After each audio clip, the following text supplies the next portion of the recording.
Hello বন্ধুরা, সবাইকে স্বাগত জানাই বং ডিলিশাস ফুডে। আশা করি তোমরা সবাই খুব ভালো আছো। আমি মমতা। আমার আজকের রেসিপি হলো মাটন কষা। সবচেয়ে সহজ হলো মাংস রান্না করা। মাংস রান্না করতে শুধু একটু ধৈর্যের প্রয়োজন। মাটন কিভাবে রান্না করলে এর টেস্ট হবে অসাধারণ, সেটাই আজ তোমাদের সাথে শেয়ার করব।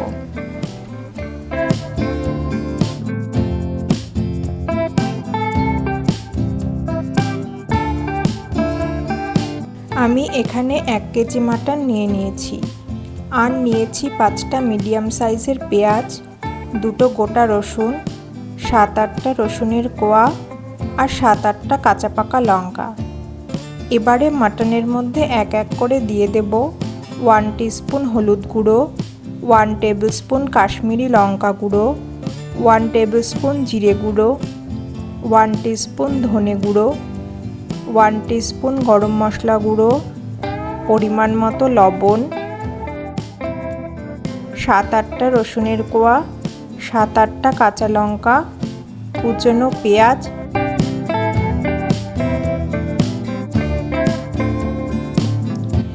1 টেবিল স্পুন আদা বাটা, 1 টেবিল স্পুন রসুন বাটা, পরিমাণ মতো সর্ষের তেল দিয়ে 10 মিনিট মতো ভালো করে মেখে রেখে দেব 1 ঘন্টা মতো।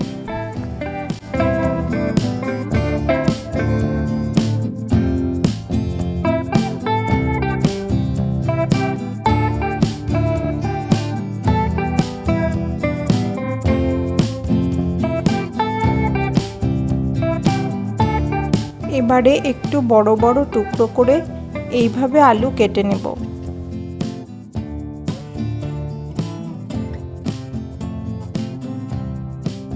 কড়াই গরম করে সর্ষের তেল দিয়ে আলুর টুকরোগুলো দিয়ে দেব।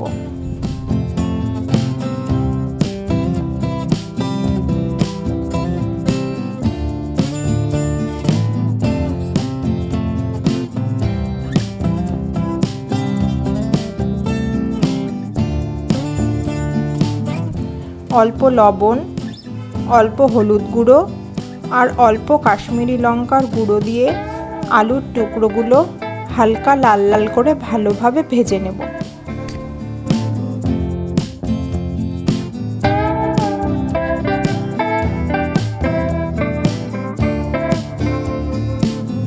ভাজা আলুর টুকরোগুলো নামিয়ে ওই কড়াইতেই দিয়ে দেব 2টো তেজপাতা, 2টো শুকনো লঙ্কা, 1 টুকরো দারচিনি, 5টা এলাচ, 5টা লবঙ্গ, 5টা গোলমরিচ, হাফ টিস্পুন গোটা জিরে, 2টো গোটা রসুন। সব কিছু ভালো করে নেড়েচেড়ে দিয়ে দেব ম্যারিনেট করা মাটন। এবারে ম্যারিনেট করা মাটন ভালো করে 2 মিনিট মতো নাড়াচাড়া করে নিতে হবে।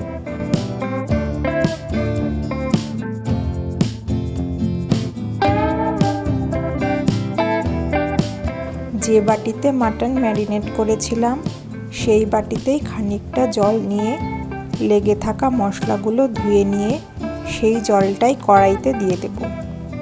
জল দেওয়ার পর জল মাটনের সাথে ভালো করে মিশিয়ে ঢাকা দিয়ে দেব, গ্যাসের আঁচ লো টু মিডিয়াম ফ্লেমে রেখে।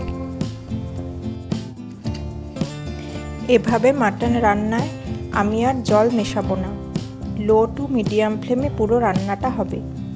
এরকমভাবে মাটন কষা রান্না করতে মোটামুটি 1.5 ঘন্টা মতো টাইম লাগবে। শুধু মাঝে মাঝে ঢাকা খুলে একটু নেড়েচেড়ে দিলেই হবে, যাতে মাটন নিচে না লেগে যায়। মাটন খেতে দারুণ সুস্বাদু হয় এভাবে রান্না করলে।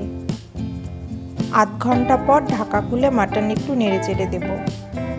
পুরো রান্নাটা এভাবে ঢাকা দিয়ে করলে মাটন থেকে যে জল বের হয় আর যেটুকু জল মাটন কড়াইতে দেওয়ার পর দিয়েছি তাতেই পুরো রান্নাটা হয়ে যায়, আর মাটনও খুব ভালো সেদ্ধ হয়ে যায়।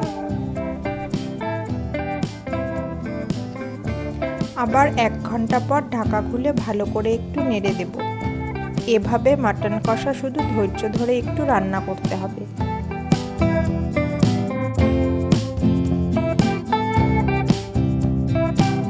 1.5 ঘন্টা হয়ে গেছে। মাটন খুব ভালোভাবে সেদ্ধও হয়ে গেছে আর গ্রেভিও তৈরি হয়ে গেছে সুন্দরভাবে। এবারে ভেজে রাখা আলুর টুকরোগুলো ঝোলের সাথে ভালো করে মিশিয়ে ঢাকা দিয়ে রাখবো 10 মিনিট মতো।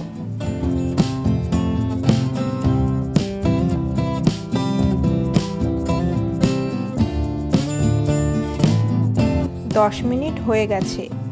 এবারে 4-5টা চেরা কাঁচা লঙ্কা আর হাফ টিস্পুন গরম মশলা গুঁড়ো দিয়ে ভালো করে মিশিয়ে নিলেই তৈরি সুস্বাদু মাটন কষা। 2 মিনিট স্ট্যান্ডিং টাইমে রেখে সার্ভ করব মাটন কষা।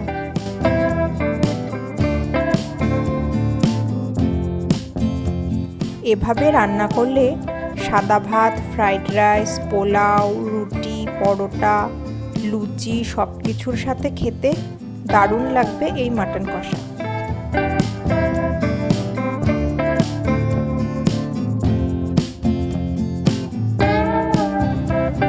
এভাবে ঝাল ঝাল স্বাদের মাটন কষা বানিয়ে খেলে এর স্বাদ হবে অতুলনীয়। তোমরাও এইভাবে বানাতে পারো মাটন কষা, আর খেতে কেমন হয় অবশ্যই জানিও কিন্তু।